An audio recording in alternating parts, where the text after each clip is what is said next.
아들 수연이는 내 보물이다. 수연이가 어떤 행동을 해도 난 무조건 수연이 편이다. 그런 수연이와 일이 있었다. 그 비밀스러운 이야기를 써리모에게만 살짝 공개해 보겠다. 좋아요. 구독 부탁드려요. 나는 남편과 대학에서 만나 3년간 연애를 했다. 남편은 복학생이었고 대학을 졸업하고 바로 결혼을 했다. 우리는 결혼한 지 2년 만에 아들을 낳아 키웠다. 26 젊은 엄마가 된 나는 아들이 너무 예뻤다. 종일 종종거리며 아이를 케어했지만 아들이 보여주는 미소 한 방에 피로감이 해소되었다. 아들은 내게 전부였다. 아들은 무럭무럭 잘 자랐다. 그런데 키우다 보니 이상한 점이 있었다. 우리 부부를 닮지 않은 외모에 특이하게도 손재주가 좋은 점이 의심이 갔다. 우리 부부는 피부색이 조금 어두운 편인 내 아들은 유독 하였다. 양가 조부모님들도 피부톤이 다 어두운데 얘는 누구를 닮았는지 백옥같이 하였다. 그리고 우리 부부는 손재주라고는 일도 없었는데 아들은 어릴 때부터 가위질도 잘하고 손끝이 섬세해서 돌연변이가 태어났나 하고 생각했다. 그러던 어느 날 아들이 초등학교에 들어가고 피검사를 했는데 남편과 나 사이에서 나올 수 없는 혈액형이 나왔다. 남편은 Y형이고 나는 A형인데 아이는 B형이었다. 하늘이 무너지는 것 같았다. 분명히 산부인과에서도 확인하고 아이를 데리고 온 것인데 말이다. 남편은 당장 산부인과에 가보자고 했다. 그리고 혹시 우리 아이가 태어난 날에 다른 아이도 태어났는지 확인해 달라고 했다. 병원 측에서는 조사해 본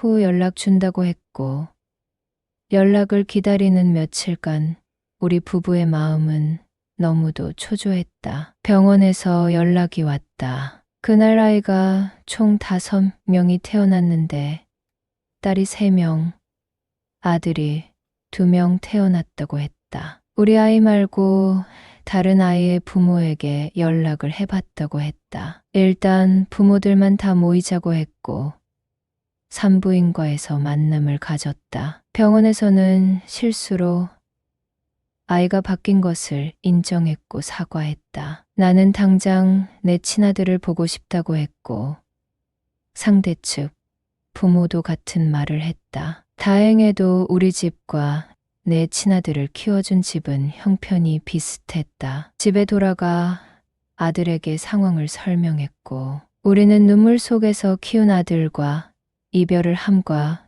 동시에 친아들을 데리고 왔다. 그리고 키워준 정이 있으니 가끔 안부를 물어도 되겠냐고 했더니 상대 측 엄마는 진지하게 생각해 보겠다고 했다. 우리 친아들을 데리고 와서 정성껏 키웠다. 감사하게도 내 친아들 성진이는 사랑을 듬뿍 받고 밝은 아이로 자랐다. 감사하고 또 감사했다. 성진이는 우리 기대에 맞게 잘 자랐다. 우리는 결혼한 후 살던 지역을 벗어나 본 적이 없다. 성진이를 키워준 부모도 마찬가지였다. 동네 산부인과에서 출산해서 같은 구에서 아이를 키우고 있었던 것이다. 성진이는 성격도 사회성도 좋았다. 우리를 닮아 까무잡잡한 피부에 큰 눈을 가진 성진이에게 아낌없는 지원을 해줬다. 성진이는 어릴 때부터 책을 참 좋아했다. 특히 소설책을 좋아했고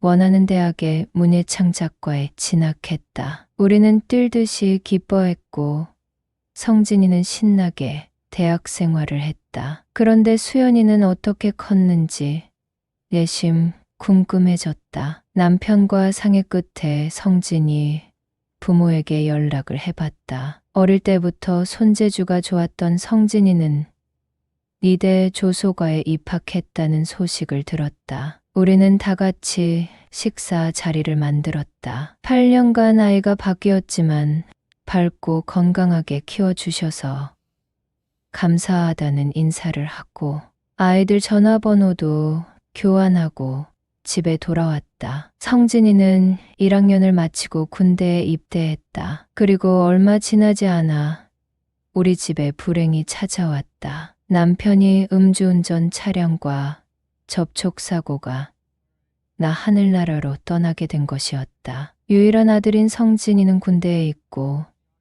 나는 한동안 우울증에 걸려 집에서 먹지도 씻지도 않고 오늘이 며칠인지 알지도 못하고 시간만 축내고 지냈다. 그렇게 지낸 지 몇 달이 지나자 죽을 것만 같았던 고통스러운 마음도 조금씩 좋아지기 시작했다. 남편이 떠나고 계절이 2번이나 바뀌어 가을이 되었다. 그런데 연초에 만났던 수연이가 생각났다. 부모를 닮아 하얀 피부에 뚜렷한 이목구비, 훤칠하고 날씬하게 큰 수연이가 말이다. 사실 그날 수연이를 봤을 때 주책맞게도 너무 잘생겨서 수연이를 껴안아줬다. 수연이는 나를 기억했고 넓은 가슴으로 나를 안아줬는데 잠시였지만 수연이의 심장 박동을 느낄 수 있었다. 나는 수연이에게 전화를 걸어봤다. 여보세요, 수연아. 잘 지냈니? 내 엄마 잘 지내시죠?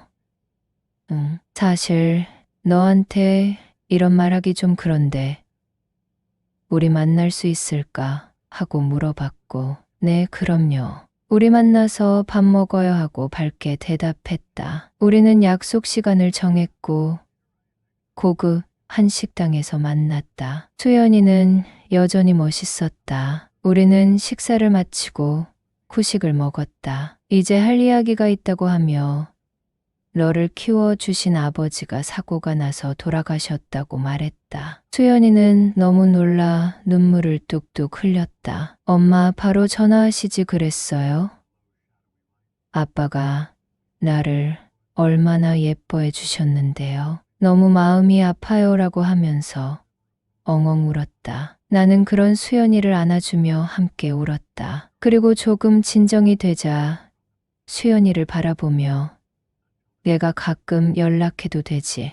나 지금 혼자 사는데 너무 외로워하고 말했다. 수연이는 언제든 연락하라고 했고 아쉬움을 뒤로하고 헤어졌다. 수연이는 당분간 군에 입대할 생각이 없다며 나를 안심시켰다. 나는 집에 돌아와 먼저 떠난 남편의 영정 사진을 쓰다듬으며 수연이와 만나고 왔다며 소리내서 울었다. 그날따라 남편이 왜 그렇게 보고 싶었는지 모른다. 나는 점점 활기를 되찾았다. 그 이유는 수연이와 가끔 연락을 주고받았기 때문이다. 26살의 엄마가 된 나는 40대 중반인 나이에도 30대 같다는 칭찬을 듣곤 한다. 건강해 보이는 피부색과 55 사이즈를 입는 마른 몸매가 내 자랑이라면 자랑거리이다. 수연이는 키워준 아빠를 잃은 슬픔을 같이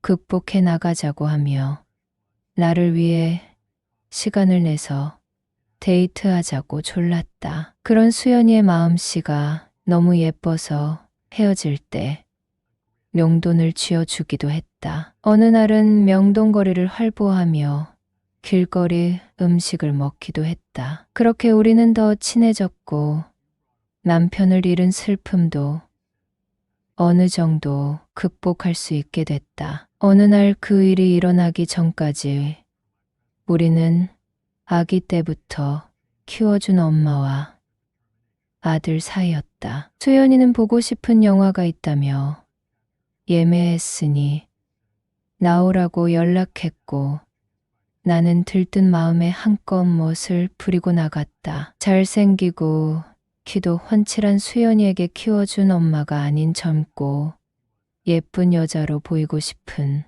마음 때문이었다. 수연이는 팝콘과 음료를 들고 밝게 웃고 있었다. 오랜만에 액션 영화를 봤다. 중간에 무서운 장면이 있을 때 수연이의 어깨에 기대기도 했다. 그리고 긴장되는 장면에서는 수연이의 손을 잡기도 했다. 영화를 보면서 수연이는 참 따뜻한 남자라는 것을 느꼈다. 우리는 손을 마주 잡고 끝까지 영화를 봤다. 영화를 다 보고 난 뒤 오랜만에 스트레스 풀었다고 하면서 맥주 한 잔 마시러 가자고 했다. 수연이는 지금 만나는 여자가 있는데 둘 다 연애를 처음 하는지라 무척 서투르다고 했다. 그런데 여자친구가 자꾸 여행을 가자고 한다는데 그 뜻이 무엇이냐고 물어보는 것이었다. 아무리 순진해도 그렇지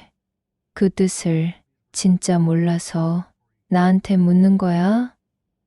너 피임 도구는 꼭 사용해야 돼. 나도 이런 말 부끄럽지만 대학생 때 연애 시작하면서 피임은 철저하게 했어라고 하며 웃었다. 순간 수연이는 요즘 엄마를 만나면서 생각한 게 있어요. 진지하게 들어주세요. 여러분은 써리모의 영상을 재미있게 듣고 계십니다. 여러분은 나를 이렇게 키워준 엄마가 요즘 너무 외로울 것 같아요. 그런데 내 처음은 엄마한테 주고 싶어요 라고 하는 게 아닌가.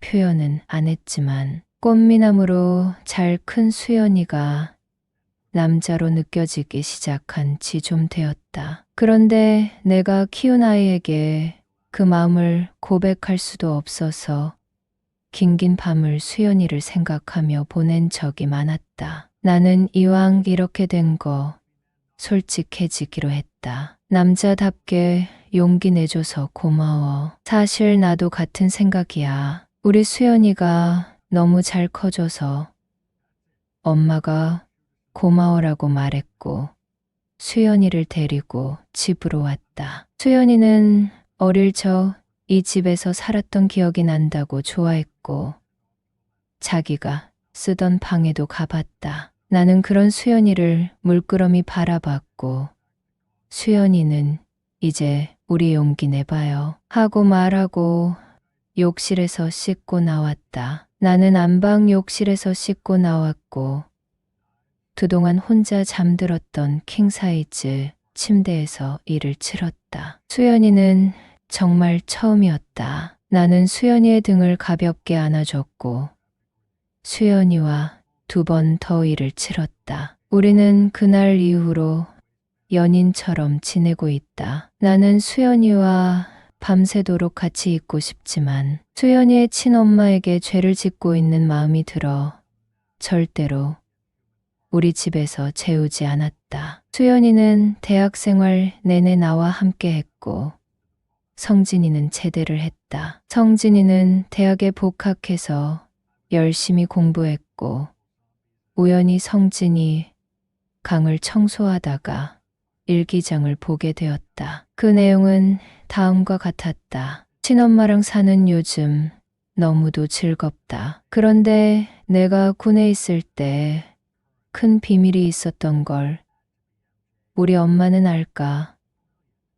나를 키워준 엄마는 한 달에 2번씩 면회를 왔다. 내가 멋지게 커져서 고맙다고 맛있는 음식을 사주고 가셨다. 우리 친엄마는 면회를 한 번도 안 왔는데 말이다. 이래서 키운 정이 무섭다고 하는 걸까?